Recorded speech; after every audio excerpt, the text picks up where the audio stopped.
France-Élise. Des nouvelles d'Élise Boussaglia.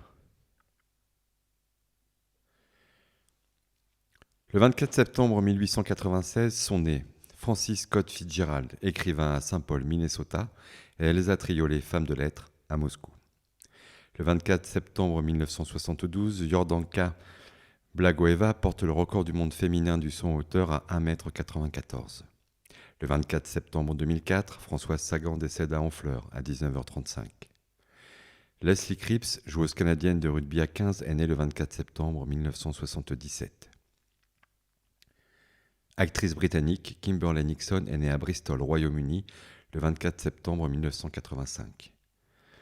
Mado Morin, actrice, est née le 24 septembre 1915, alors que le premier album de Nirvana sort le 24 septembre 1991. Le même jour, mais en 1952, au large de Toulon, disparaît en mer le sous-marin La Sibylle. Isia Higelin, chanteuse, est née le 24 septembre 1990. Élise Boussaglia, footballeuse française, est née le 24 septembre 1985 à Sedan, dans les Ardennes.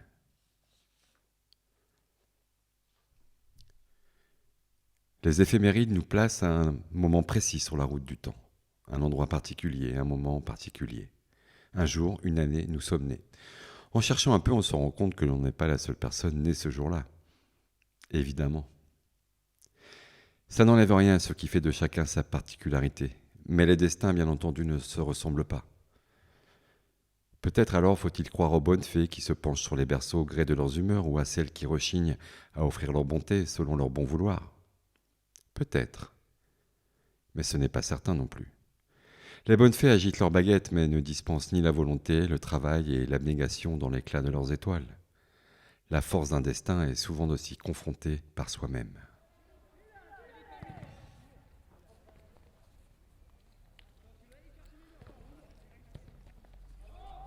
Stade de foot, Val-d'Lincourt, Ardennes, 1995. Bon les gars, on fait les équipes. Il nous manque 2 joueurs. Élise, tu viens avec nous. Comment ça, Élise, tu viens avec nous? Non mais normalement, aujourd'hui, elle est dans mon équipe. On avait dit ça la dernière fois. Ouais, bah c'est comme ça, Élise, elle joue avec nous. Bon bah si c'est ça, il n'y a pas de match et puis c'est tout. Hein. C'est pas cool de tricher. Élise, c'est le meilleur joueur. C'est trop facile si vous la prenez à chaque fois. Ah, c'est ça, t'as trop peur de perdre. Allez, vas-y, hein, dis-le que tu sais pas jouer. Eh les gars, je peux en placer une? Je suis un peu concerné, non? Bon, d'abord, je suis pas un joueur, je suis une joueuse. Non, je dis ça au cas où vous n'auriez pas remarqué. Hein. Et puis aussi, je décide avec qui je joue. Depuis quand on décide pour moi? C'est bon, je vais jouer avec les autres, hein, vous m'avez saoulé. Hein. En fait, être le meilleur joueur, je trouvais ça trop bien comme définition. Mes frères me le disaient aussi, incroyable. J'étais l'égal, voire supérieur aux garçons. Qui aurait pensé à ce moment-là que ce qui leur sortait de la bouche comme lapsus ou révélation serait l'aube de mon destin?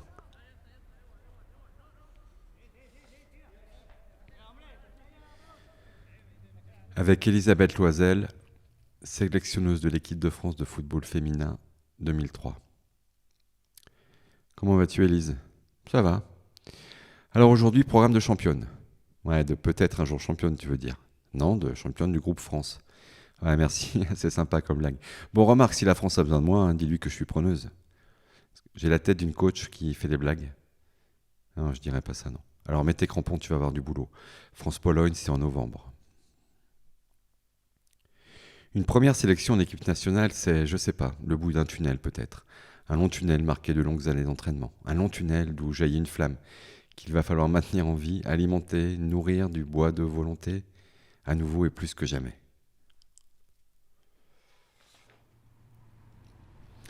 Bus de l'équipe de France féminine de football, Allemagne, juillet 2011. À travers les vitres du bus défilent les champs, les vallons, les collines. Si je devais cumuler le nombre de kilomètres parcourus ces dernières années, je dirais que j'ai avalé plus de bitume avec mes baskets que ce bus n'en fera les 6 prochains mois. Les kilomètres en bus, la longue litanie des déplacements. Les filles sont bruyantes aujourd'hui, il y a de l'excitation dans l'air. Dans 2 heures, on sera sur le terrain. On n'est pas loin de réussir le pari. Il est bien ce bus, silencieux. Le moteur ronronne à peine. Ces dernières années, j'y ai passé plus de temps que dans n'importe quelle salle de cinéma, plus qu'à la maison. Pas grave, on peut se rejouer les films à l'infini, j'aurai le temps plus tard. La route est vraiment belle par ici. L'Allemagne est un beau pays. Ce soir, on va jouer pour une demi-finale de Coupe du Monde. Si on m'avait dit à 12 ans Tu es une femme qui deviendra footballeuse professionnelle. Tu seras en équipe de France. Tu seras demi-finaliste d'une Coupe du Monde. J'aurais répondu, bien sûr, et l'année prochaine, je serai championne du monde de ski alpin. Et l'année suivante, médaillée d'or au JO en biathlon, déguisée en Superwoman. Bref, je suis quand même là, dans ce bus, qui roule vers un stade où va se jouer une demi-finale de Coupe du Monde, dont je suis l'une des interprètes. La pièce va durer 90 minutes. Le texte n'est pas écrit. On a le titre et la distribution. Les actes vont bientôt s'écrire. Au moins 2 de 45 minutes. Il va falloir improviser, mais pas trop. On improvise bien que sur des bases solides. J'ai bossé les fondamentaux, mais bon. Le bus ronronne et j'écoute Zazie. Elle, je l'aime bien, j'ai l'impression de lui parler en l'écoutant. Étrange, non ? Souvent avant les matchs, je livre mes oreilles à la musique, sous le casque. Ça me permet de me concentrer. On arrive au stade. Il y a du monde. On ne rejoue pas les matchs. Un match, c'est toujours un grand moment de présent. Et on ne rejoue pas 2 fois une action. C'est bien joué ou c'est raté. Pas de deuxième chance. Je ne sais pas comment se dérouleront les 2 prochaines mi-temps du prochain match le plus important de ma vie, comme chaque match. Mais c'est sûr, il comptera plus que tous ceux que j'ai joués auparavant. Et moins que ceux qui suivront. Peut-être. Clairefontaine, 2002. Centre national de formation et d'entraînement. Footing. 7 heures, pas chaud ce matin, petite foulée, brouillard. La campagne est calme, il est tôt. J'entends le martèlement de mon cœur dans son enveloppe de chair. 20 minutes, les jambes chauffent, c'est agréable. Bientôt un peu de fractionné pour la forme, le souffle. Accélérer, ralentir, appui. Les genoux, ça va. Le souffle, ça va. Un peu mal au cou, cervical tendu, rien de grave. Dormi dans une mauvaise position, sûrement. 30 minutes, second souffle. J'ai oublié de poster la lettre pour les parents. J'irai après l'entraînement. Allez, accélère un peu, Élise, on va pas y passer la nuit. 40 minutes, plus que 2 kilomètres. Il faudra que je change de pompe, elles sont fatiguées celles-là. 40 minutes, allez, tout à fond, j'ai encore du jus. Demain, je rallonge un peu le parcours. Faudra que je pense à prendre mon casque. C'est pas cool le son des chaussures dans la boue.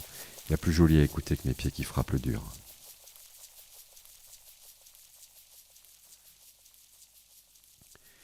Clairefontaine, lettre à ses parents.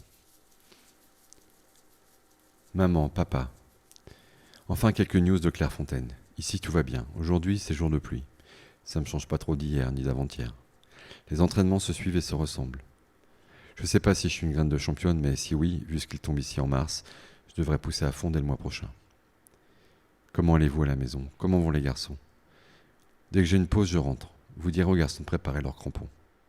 Là ce soir je suis claqué. Je file me coucher. Je ne m'attarde pas. Je pense à vous. Très fort. Bisous, Élise.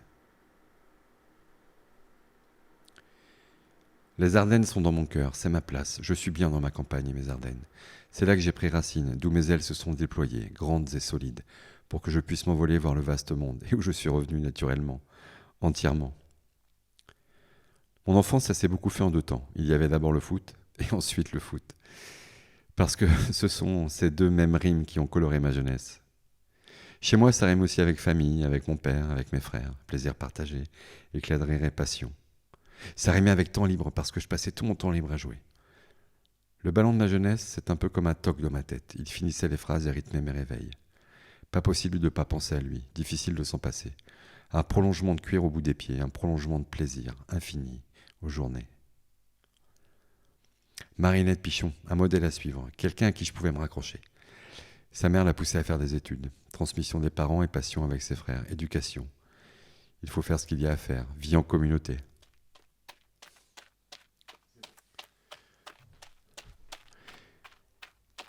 CNFE, découvrir le sport de haut niveau, 2002.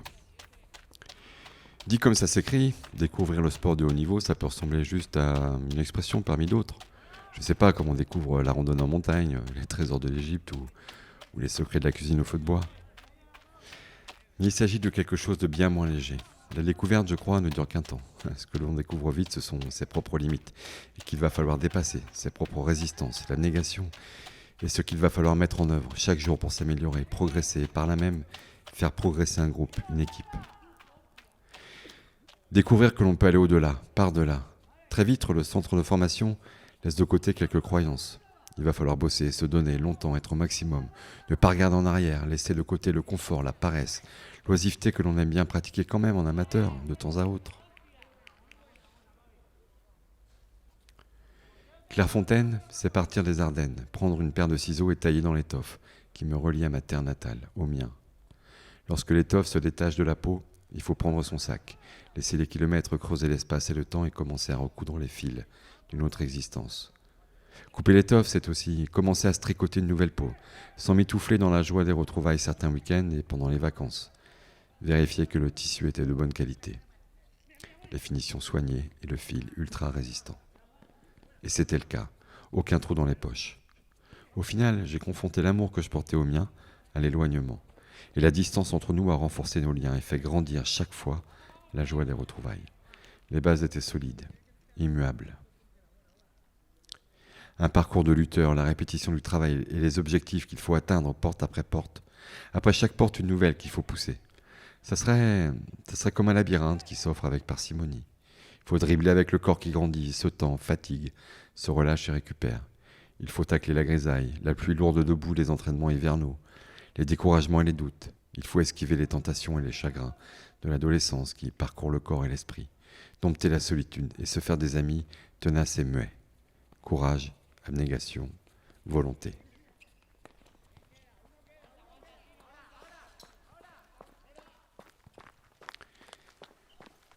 Ces années de formation, ce sont aussi de nouveaux repères indispensables pour tenir debout. Il y a le collectif, bien sûr, les filles de l'équipe, le partage des mêmes désirs, des mêmes ambitions, des mêmes entraînements et des mêmes sacrifices à accomplir pour tenir la ligne. Il y a les mêmes joies, les mêmes repos, le même bonheur à jouer au ballon et rire et partager. Et le lendemain, recommencer. Et puis heureusement, il y a les exemples, les étoiles, les comètes à suivre et tenter de se hisser sur la traîne de feu. Parmi les parcours, pour moi, il y a eu Marinette Pichon, un exemple vers lequel se hisser, l'exemple à suivre. The modèle, Marinette, comme j'aimais ce prénom. Celui de mon idole de Champagne-Ardenne, Marinette. C'est un parcours de femme dans la tempête, la volonté de grandir contre le vent. Celle qui est partie aux USA conquérir le monde avant de revenir en France, éclairer les stades de ses pieds magiques. Une lanterne dans le brouillard. J'avais Marinette.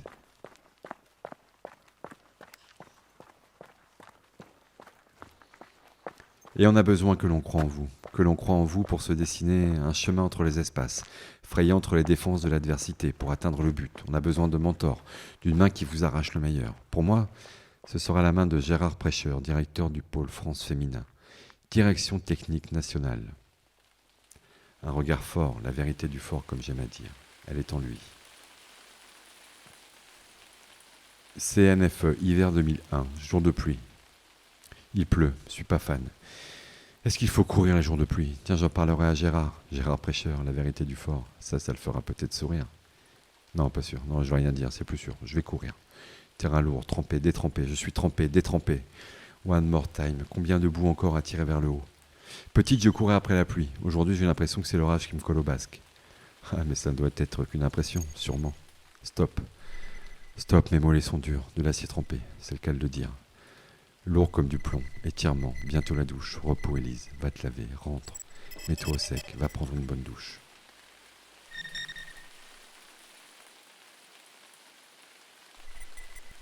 On travaille toujours pour soi, d'accord. Mais on travaille aussi en équipe, il faut être collectif et en même temps se détacher du collectif pour se démarquer. Une équipe de France, c'est tout ça, tu portes tes propres performances, mais aussi un collectif, mais encore bien davantage. Tu es une porte-drapeau, un modèle, un exemple pour beaucoup de personnes. Ça fait pas mal à porter sur des petites épaules, mais ça donne aussi des ailes et une énergie de dingue les jours de match. Ça n'enlève rien à la boue qui colle au crampon les jours de pluie à l'entraînement. Mais ça...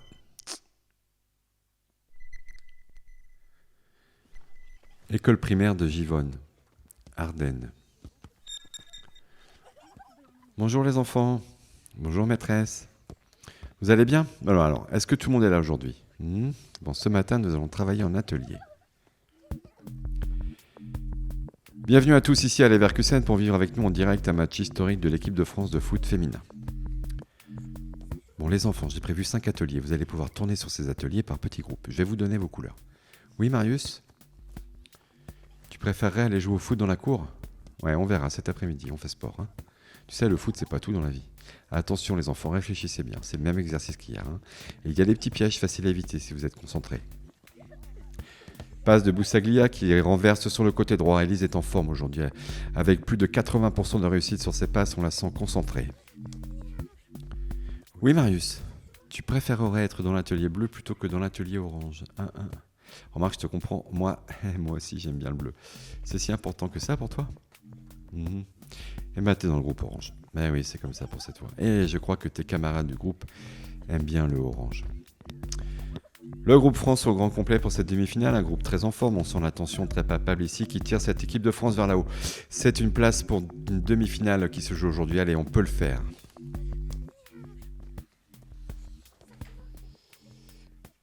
Lucie, oui? Marius n'a pas envie de vous aider à faire le découpage des formes. Marius, tu préfères travailler tout seul, ça t'embête les autres. Marius, tu sais, parfois on n'est rien sans les autres, hein. C'est important le travail d'équipe. Oui, c'est ça, c'est comme au foot, t'as tout compris. Vous pouvez le faire ensemble, tu vois? Voilà, c'est gagné. C'est pour toi, Elise. La lucarne, elle est là. Forcément, le but ne s'est pas déplacé à l'autre bout du terrain en moins de 3 minutes. C'est pour moi, c'est tout de suite. Frappe, Elise. But, il est dedans, c'est fait. Plat du pied, c'est fait. Ce but, c'est pour la vie. Des années qu'il m'attendait ce poteau ici à Leverkusen. Planté droit comme un i sur cette pelouse. Bravo les filles, c'est loin. C'est hier, c'est maintenant, tout de suite, sans faute. Plus de carton, plus de blessures, plus de coups bas. C'est pour toi, papa, pour maman, pour Mathieu, pour Renaud, les frangins. J'ai la chance de vous avoir. Oui, Julie? Tu voudrais être maîtresse plus tard et tu seras dans l'atelier orange. Ouais, bien sûr, c'est possible. Marius, tu seras dans l'atelier de Julie quand il y aura un arc-en-ciel. Ouais. Ok, d'accord, Marius. Une frappe du plat du pied de l'intérieur du gauche, une frappe splendide en pleine lucarne. Boussaglia égalise avec superbe. La gardienne ne pouvait pas grand-chose à ce tir. La France égalise donc à la 88e minute et se redonne un second souffle dans ce quart de finale. À l'issue de la prolongation, les deux équipes ne se sont toujours pas départagées. C'est au tir au but que les Françaises décrochent leur place pour le dernier carré. Ce succès permet aux Bleus de se hisser en demi-finale et de se qualifier pour les Jeux Olympiques pour la première fois de leur histoire. Maîtresse? Oui, Lucie? Quand tu étais championne, il y a un arc-en-ciel? Oui, Lucie, un très bel arc-en-ciel. École. Préparer mon métier de professeur des écoles, ça a été très exigeant en termes d'organisation et de travail. Je révisais dans la journée avant de m'entraîner le soir, avec le PSG. J'ai eu le concours dans les Yvelines, puis j'ai exercé une année, en 2010-2011, à Carrières-sous-Poissy. Et là, c'était encore plus dur. Je m'occupais de ma classe avant les entraînements, je n'avais presque plus de moments pour me détendre. J'étais tout le temps prise par le foot ou le travail. Au début de ma carrière, à Clairefontaine, je ne pouvais pas avoir le projet d'être une joueuse professionnelle parce qu'il n'y en avait pas. Ce 9 juillet 2011, lorsqu'elle arrive par le bus à la Bay Arena de Leverkusen pour ce quart de finale de Coupe du Monde contre l'Angleterre, Elise ne sait pas que ce match va faire évoluer le monde du football féminin vers le haut. Enfin, les projecteurs posent leurs yeux avec curiosité sur ces femmes qui défendent leur but avec panache.